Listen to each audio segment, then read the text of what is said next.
আমি থাম্বনেলে একটা কথা লিখেছি যে খাদানের কপালে দুঃখ আছে, এরম বলে একটা কথা লিখেছি। আমি জানি যারা বাংলার অডিয়েন্স, যারা বাংলা সিনেমাকে ভালোবাসে, তারা বলতে পারে তুমি কি নেগেটিভিটি করছো। দেখো, সত্যি কথা বলতে গেলে বেবিজনের জন্য খাদানকে নিয়ে আমি খুব চিন্তিত ছিলাম। এই কথাটা কিন্তু একেবারে মিথ্যে কথা। আমি এই কথাটা বারবার বলে এসেছি খাদান টেস্টার, এই মানে বেবিজনের টেস্টার কার্ডের সময়ও, যে এটা খুব একটা এফেক্ট খাদানকে হয়তো ফেলবে না। তার কারণ বাংলাতে দেবের নিজস্ব একটা হিউজ অডিয়েন্স রয়েছে। কিন্তু আজকের যে ট্রেলারটা এসছে সেটা কেমন লেগেছে পরের কথা, কিন্তু এইখানে এখানে যে ঝলকটা দেখা যাচ্ছে না, এই একটা লোক ক্রিসমাস কাঁপিয়ে দেওয়ার জন্য কিন্তু যথেষ্ট। এবার অনেকে বলতে পারে এই লোকটা যার ঝলক দেখা যাচ্ছে সে তো সিঙ্গামেগানেও ছিল। সিঙ্গামেগানের ব্যাপারটাই আলাদা ছিল। সিঙ্গামেগানের প্রথম কথা রেপুটেশনই ভালো ছিল না প্রথম থেকে, ট্রেলার ফেলার থেকে শুরু করে। আর লোকে বুঝিয়ে গেছিলো ক্যামিওটা কতটা জঘন্য হতে চলেছে, তারপর সেটা নিয়ে নেগেটিভিটি হয়, যে কারণে এফেক্টটা পড়েনি। কিন্তু এখানে কে নিয়ে আসছে? সালমান খানকে অ্যাডলি, এবং সালমান খানের সঙ্গে আপকামিং সিনেমা হতে চলেছে অ্যাডলি। সেটা নিয়ে একটা মারাত্মক হাইপ রয়েছে। এবার সেটা যদি এই সিনেমায় দারুণভাবে ক্লিক করে যান, এটা তো দেখে বুঝতেই পারছো কে। আর লাস্টে মেরি ক্রিসমাস আমরা সালমান খানের গলায় শুনতে পাচ্ছি। পুরো ট্রেলারের এই পোর্শনটা, যেটুকু পোর্শন দেখা গেছে 3 সেকেন্ডের জন্য, এই মানুষটাকে সালমান খানকে, তার সাল্লু ভাইকে, এটাই কিন্তু আগুন লাগিয়ে দেওয়ার জন্য যথেষ্ট। এবার যদি আমি ট্রেলারটা নিয়ে কথা বলি, দেখো টেস্টার কার্ড যেমন লেগেছে আমার ট্রেলারটাও তেমন লেগেছে। আমি সেখানেও যে কথাগুলো বলেছিলাম এখানেও তাই বলবো। তবে একটা জিনিস আমি লক্ষ্য করলাম, এটা কোনো নেগেটিভিটি নেই, এটা আমার মনে হয় তেলাপতি বিজয়ের না কমিক টাইমিংটা মারাত্মক। কারণ এখানে যে কমেডি পোর্শনগুলো, যেখানে আমরা বরুণ ধানকে দেখতে পাচ্ছি মেয়েটার সাথে ফ্লার্ট করতে, মানে নায়িকাটার সাথে ফ্লার্ট করতে, যে পুলিশ অবস্থায় থাকাকালীন যে টাইমটা, সেখানে কিন্তু তেলাপতি বিজয় ফাটিয়ে দিয়েছিল। কমেডিটা এত ইউনিক ছিল, ডাবিং ভাষায় দেখেছিলাম, আমি ডাবিং হয়ে দেখেছিলাম, তাও এত সুন্দর পারফরমেন্স ছিল সেলাপতির, মুখ চোখে এক্সপ্রেশন, এই যে এরম করে দেখবেন একটা তাকায়ও, ওগুলো মারাত্মক করে। তো বরুণ ধাওয়ান আমি দেখতে পাচ্ছি কমেডিটা না অতটা ওয়ার্ক করেনি। সেই কুলি ফুলিতে যে ধরনের কমেডিটা করে ওভার দ্য টপ, আমার ঠিক সেই রকম লাগলো। তবে ওভারঅল সিরিয়াস যে জায়গাটা না, ওই যে সিরিয়াস যে পোর্শনগুলোতে, সেই জায়গাগুলোতে কিন্তু বরুণ ধাওয়ান ফাটিয়ে দিয়েছে। তবে অবশ্যই থালাপতি বিজয়কে ছাপিয়ে যেতে পারেনি।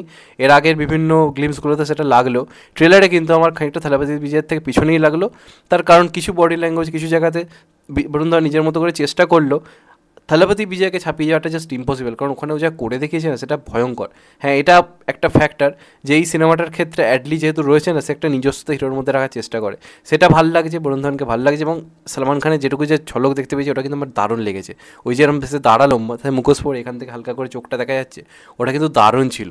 শুধুমাত্র এইটুকু চোখ এখন আগুন লাগিয়ে দিতে পারে সোশ্যাল মিডিয়াতে। এবার যেটা মেন কথা, এই ট্রেলারের মধ্যে যে ফিমোশনাল যে ফিলগুলো রয়েছে সেগুলো কিন্তু বেশ ভালোভাবেই ওয়ার্ক করেছে। তবে একটা ব্যাপার কি, যেটা আমরা ভেবে নিয়েছিলাম যে পুরোপুরিটা হয়তো থ্রির থেকে আলাদা কিছু হবে, ওই যে স্টোরি লাইনটা না, ওটাকে পাল্টানো পসিবল নয়। ওই স্টোরি লাইনটাকে রেখেই শুধু লুক অ্যান্ড ফিলটা আলাদা করা হয়েছে, যেমন ভিলেনটাকে একটু আলাদা করা হয়েছে, জ্যাকি শ্রফের ক্যারেক্টারটাকে, কিন্তু বাদ বাকি গল্পটাকে আই থিঙ্ক পাল্টানো হয়নি। কারণ পুরোপুরি কিন্তু সেম টু সেমই কিন্তু লাগছে, জাস্ট কিছু ইনসিডেন্ট বা কিছু হয়তো হালকা হালকা চেঞ্জ করবে। সেটা যদি হয় তাহলে কিন্তু এই সিনেমাটা শুধুমাত্র সালমান খানই মায়াতে পারবে। কারণ পুরো যদি গল্প সেম টু সেম হয় না, প্রথম 3-4 দিন ভালো চলে যাবে ক্রেজে, তারপর ভালো চালাতে গেলে সিনেমাটাকে রিমেক হয়েও তার থেকে বেটার হতে পারবে। সেটা তো আমার হবে বলে মনে হচ্ছে না, কিন্তু এই সালমান খানের ক্যামিওটা কিন্তু বিরাট এফেক্ট ফেলতে পারে। এবার কথা হচ্ছে খাদান চাপে পড়বে কিনা। দেখো, আমার তা মনে হয় না, কারণ অলরেডি আমরা আইএমডিবিতে দেখেছি খাদান রীতিমতো বেবিজনকে তুড়ি মেরে উড়িয়ে দিয়ে নাম্বার ওয়ানে চলে যাচ্ছে। এবং কলকাতায় না দেবের একটা নিজস্ব হিউজ অডিয়েন্স এখন তৈরি হয়েছে, মাল্টিপ্লেক্সের কথা যদি ভাবা যায়। পুষ্পা টু আমি তাও বলবো চাপে ফেলতে পারে, কারণ পুষ্পা টু যে ঝড় শুরু করেছে ওটা ওইরকম টাইমেও থাকবে, ভালো রকম সব ধরে রাখবে। কিন্তু বেবিজন আমার মনে হয় কলকাতা সেই লেভেলে চলবে না, যদি নেই সালমান খানের ক্যামিওটা দারুণভাবে ওয়ার্ক করে যায়।